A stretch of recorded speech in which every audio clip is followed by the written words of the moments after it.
नमस्कार, आप सभी का चुरू क्लासेस के डिजिटल प्लेटफॉर्म पे आभार अभिनंदन स्वागत है। और रेट मेंस के सभी प्यारे विद्यार्थियों को परीक्षा की अग्रिम शुभकामनाएं। तो आज हम आपके बीच में रेट मेंस के लिए आपकी जो एग्जाम है, ठीक है, 25 फरवरी से, उसके लिए आपकी साइकोलॉजी की जो क्लास है वो लेकर आ चुके हैं। ठीक है, ये क्लास आपकी लेवल फर्स्ट और लेवल सेकंड दोनों के लिए इंपॉर्टेंट रहने वाली है। तो इस क्लास को आपको अंत तक देखना है और इस क्लास में आपके 20 इंपॉर्टेंट क्वेश्चन डाले गए। आप सभी को पता है हमारी साइकोलॉजी की डेली 20 इंपॉर्टेंट क्वेश्चन की क्लास होती है। तो आपको अंत में कमेंट करके बताना है कि आपके कितनी क्वेश्चन सही हुए और जल्दी से आप सभी चैनल को सब्सक्राइब कर दीजिए। ठीक है, हमारा जो 10,000 का जो परिवार है ना, वो आप जल्दी से पूरा कर दीजिए, क्योंकि यहाँ पे आपको रेट मेंस की तैयारी है वो अंतिम समय में एकदम शानदार करवाई जाएगी। तो 10,000 का जो परिवार है, मेरा सभी से निवेदन रहेगा कि जल्दी से पूरा कर दीजिए। तो चलिए आज की इस क्लास को स्टार्ट करते हैं। सबसे पहला क्वेश्चन क्या करें कि बालकों का मुक्त एवं अनिवार्य शिक्षा का जो अधिकार है, ठीक है, वो कब लागू हुआ? अप्रैल 2009, नवंबर 2009, अप्रैल 2010 या फिर नवंबर 2010? तो ये आपका हो जाएगा गुरुजी अप्रैल 2010 के अंदर। ठीक है, कब लागू हुआ था? ये आपका अप्रैल 2010 के अंदर लागू हुआ था। अगला प्रश्न देखो, अगला प्रश्न कह रहा है कि बहुबुद्धि सिद्धांत के जनक कौन है? बहुविध जो सिद्धांत है उसके जनक कौन है? वाइगोत्स्की, बुनर, अल्फ्रेड बिनेट या फिर गार्डनर? तो इसमें आपका हो जाएगा गुरुजी ऑप्शन नंबर डी, गार्डनर है। अगला प्रश्न देखो, अगला प्रश्न कह रहा है कि निम्न में से किसने सामाजिक रचनावाद दर्शन पर अत्यधिक बल दिया है? निम्न में से किसने सामाजिक रचनावाद दर्शन पर अत्यधिक बल दिया है? वाइगोत्स्की, पियाजे, डेवी या फिर इनमें से कोई नहीं? तो इसमें आपका हो जाएगा वाइगोत्स्की। ठीक है, किसने दिया बल अधिक अत्यधिक? वाइगोत्स्की ने दिया। अगला प्रश्न देखो, अगला प्रश्न कह रहा है कि यदि बालक की वास्तविक आयु 13 वर्ष हो और मानसिक आयु 14 वर्ष हो तो बुद्धि लब्धि है वो बतानी है क्या होगी? 112.50 होगी, 107 गुणोत्तर होगी, 110.28 होगी या फिर 100.50 होगी? तो इसमें आपका हो जाएगा ऑप्शन नंबर बी राइट हो जाएगा, यानी 107 गुणोत्तर होगी। अगला प्रश्न देखो, अगला प्रश्न कह रहा है कि सीखने का क्लासिकल कंडीशनिंग जो सिद्धांत है वो किसने प्रतिपादित किया? ये भी आपका इंपॉर्टेंट क्वेश्चन है कि सीखने का क्लासिकल कंडीशनिंग जो सिद्धांत है वो किसने प्रतिपादित किया?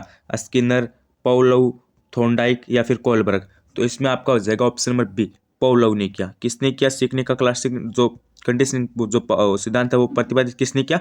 पाउलोव ने किया। अगला प्रश्न देखो, अगला प्रश्न कह रहा है कि निम्न में से कौन सा व्यवहार व्यवहार भावनात्मक बाधा को प्रदर्शित नहीं करता? निम्न में से कौन सा व्यवहार भावनात्मक बाधा को प्रदर्शित नहीं करता? बाल अपराध, कमजोर को डराना, भगोड़ापन या फिर स्वालीनता? तो इसमें आपका हो जाएगा स्वालीनता। कौन नहीं करता? स्वालीनता नहीं करता। अगला प्रश्न देखो, अगला प्रश्न कह रहा है कि कमजोर वर्ग के बालकों से क्या तात्पर्य है? हमें बताना है कि कमजोर वर्ग जो वर्ग के बालक है वो कौन से हैं या फिर उनसे तात्पर्य क्या है? ऐसे अभिभावकों के बालक जिनके वार्षिक आयु कम हो, या फिर ऐसे अभिभावक के बालक ऐसे अभिभावक के बालक जो वंचित वर्ग में आते हो, या फिर ऐसे अभिभावक के बालक जो गरीब रेखा के नीचे सीमा आते हो, या फिर ऐसे अभिभावक के बालक जो सरकार द्वारा निर्धारित न्यूनतम सीमा की वार्षिक आयु की सीमा से नीचे वर्ग में आते हो? तो इसमें आपका डी हो जाएगा, यानी ऐसे अभिभावकों के बालक जो सरकार द्वारा निर्धारित न्यूनतम सीमा की वार्षिक आय की सीमा से नीचे वर्ग में आते हैं। अगला प्रश्न देखो, अगला प्रश्न कह रहा है कि NCF 2005 बल देता है। वेरी इंपॉर्टेंट क्वेश्चन है, वेरी वेरी इंपॉर्टेंट क्वेश्चन है ये। NCF 2005 बल देता है करके सीखने पर, रटने पर, समस्या हल करने पर या फिर उपरोक्त सभी? तो NCF 2005 है ना, ठीक है, NCF 2005 है ना, ये आपका NCF 2005 ये किस पे बल देता है? ये आपका देता है करके सीखने पर, करके सीखने पर, ठीक है, रटने पर नहीं देता है, ठीक है, उपरोक्त सभी में नहीं देता है, समस्या हल करने पर भी नहीं देता है, समस्या हल करने पर भी नहीं देता है, उपयोग सभी पे नहीं देता है, रटने पर भी नहीं देता है, ये करके सीखने पर देता है। ये ऑप्शन आपका करेक्ट हो जाएगा। अगला प्रश्न देखो, अगला है कि निम्न में से कौन सा मूल्यांकन का प्रकार नहीं है? ये बताओ भाई, मूल्यांकन का प्रकार कौन सा नहीं है? एक सेकेंड, मानक, निर्माणात्मक, योगात्मक या फिर CCI?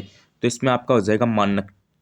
अगला प्रश्न देखो, अगला प्रश्न कह रहा है कि शिक्षण प्रक्रिया में विद्यार्थी है, बताओ भाई, आश्रित चर है, स्वतंत्र चर है, मध्यस्थ चर है या फिर इनमें से कोई नहीं? शिक्षण प्रक्रिया में विद्यार्थी क्या है बताओ? तो इसमें क्या हो जाएगा? इसमें आपका हो जाएगा आश्रित चर। शिक्षण प्रक्रिया में विद्यार्थी क्या है? आश्रित चर है, ध्यान रखना भाई। ऑप्शन नंबर आपका ए राइट हो जाएगा।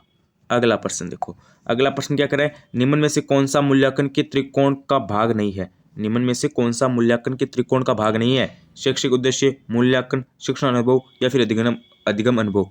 तो इसमें देखो आपका कौन सा भाग नहीं है? शैक्षिक उद्देश्य तो है, ठीक है, मूल्यांकन भी है, अधिगम भी है, लेकिन शिक्षण अनुभव नहीं है, ठीक है, ऑप्शन नंबर सी आपका यहाँ पे करेक्ट हो जाएगा। अगला प्रश्न देखो, अगला है कि निम्न में से कौन सा पिछड़ेपन का कारण नहीं है?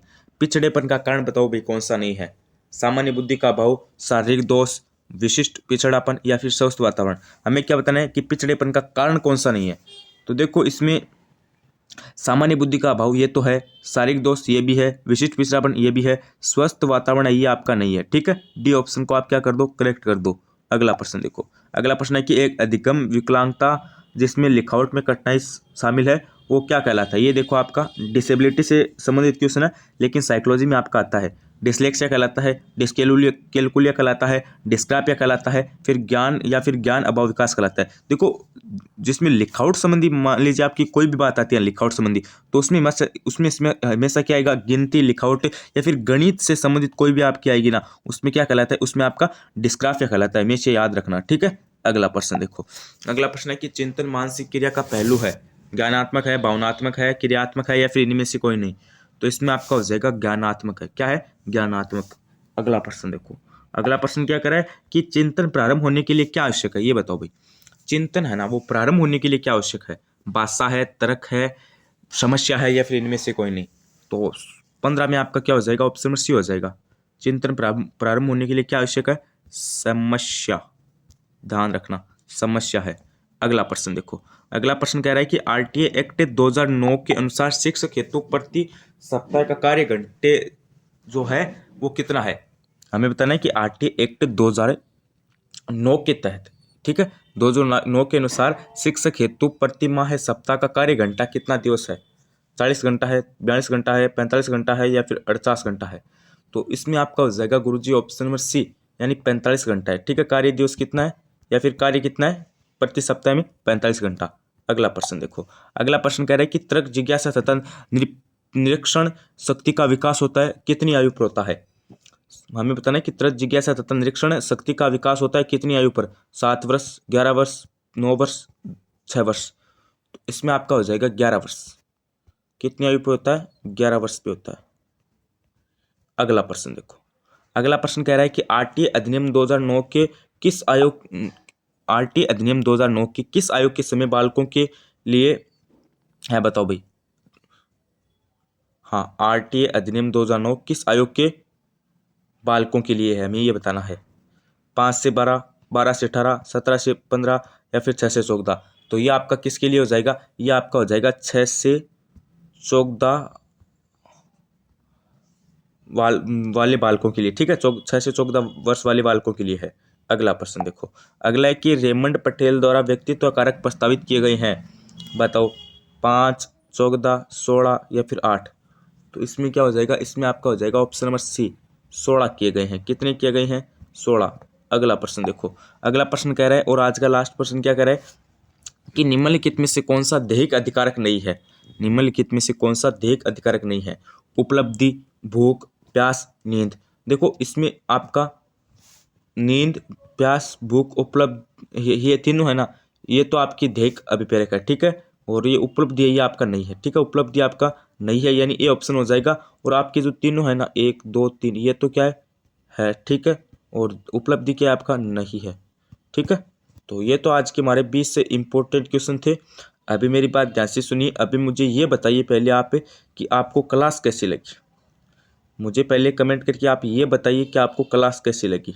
ठीक है, और उसके बाद आपको कमेंट करना है कि आपके कितने क्वेश्चन सही हुए, 20 में से आपके कितने क्वेश्चन सही हुए, ताकि हमें भी पता चल सके कि आपकी जो रेट में लेवल फर्स्ट और लेवल सेकंड की आपकी जो तैयारी है वो कैसी चल रही है। इसलिए आपको कमेंट क्या करना है, एक तो कि कितने क्वेश्चन सही हुए और क्लास है वो आपको कैसी लगी।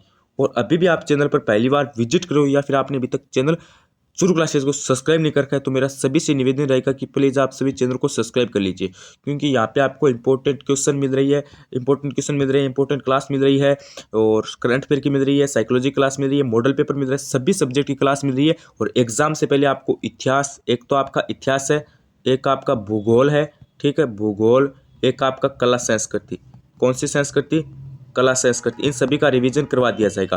तो सब्सक्राइब कर लेना। और अंतिम समय में आपकी तैयारी भी एकदम शानदार होने वाली है, सभी सब्जेक्ट की क्लास मिलेगी, और जल्द ही हम आपके लिए टॉपिक वाइज भी क्लास स्टार्ट कर देंगे। जैसे आपका प्रजामंडल है, सभ्यताएं हैं, एकीकरण है, और प्रमुख नदियां हैं, झीलें हैं, लोक देवता, इन सभी टॉपिक की जो क्लास है वो भी स्टार्ट कर देंगे। बस चैनल को सब्सक्राइब कर देना और हमेशा आपको क्लास लेनी है, और आपको यहाँ पे सभी क्लासेस देखने को भी मिलेगी। एग्जाम से पहले आपको जो आपकी भूगोल कला, संस्कृति और इतिहास का रिवीजन है वो भी करवा दिया जाएगा। पर आप चैनल को सब्सक्राइब कर देना और 10,000 का जो हमारा परिवार है वो आप जल्दी से पूरा कर दीजिए। तो आज के लिए बस इतना ही। बने रहे चैनल चुरू क्लासेस के साथ, like share and subscribe Churu classes. धन्यवाद, थैंक यू। बने रहे चैनल के साथ, थैंक यू, धन्यवाद।